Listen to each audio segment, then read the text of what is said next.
Arkadaşlar merhaba. Bu videomuzda eski bir buzdolabından sökülmüş kompresörü nasıl kullanabileceğimizi, nasıl faydalanabileceğimizi anlatacağım bu videoda. Öncelikle ben bunu 200 TL gibi bir fiyata aldım. Daha sonra buna yaklaşık 50 TL civarında bir termik aldım. Şimdi bunların nasıl çalıştıracağımızı, giriş çıkışların neleri olacağını anlatmaya çalışacağım.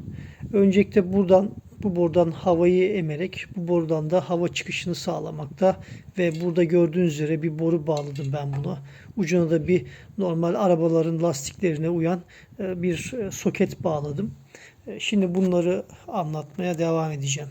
Arkadaşlar çok fazla ayrıntıya girmeyeceğim. Bunların ana sargı, yardımcı sargı oluyor ve ikisini birbirine değdirdiğiniz zaman kompresör start veriyor. Ben hani son kullanım için şu gördüğünüz buzdolabı kompresör termiği PTC diye geçer bu.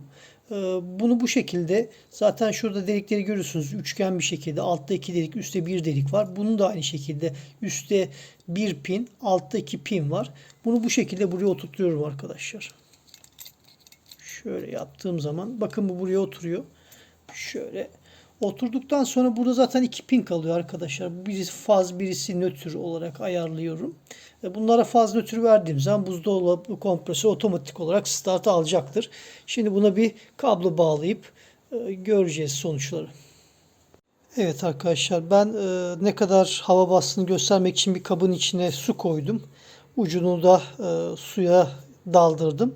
Şimdi elektriği veriyorum. Yani bayağı güçlü bir şekilde, hızlı bir şekilde basıyor. Fişi çektim. Gördüğünüz üzere bir de tam sönük bir bisiklet lastiğini ne kadar zamanda şişiriyor. Onu da size göstermeye çalışacağım. Evet, şimdi bir sönük lastiği ne kadar zamanda şişireceğini göstereceğiz.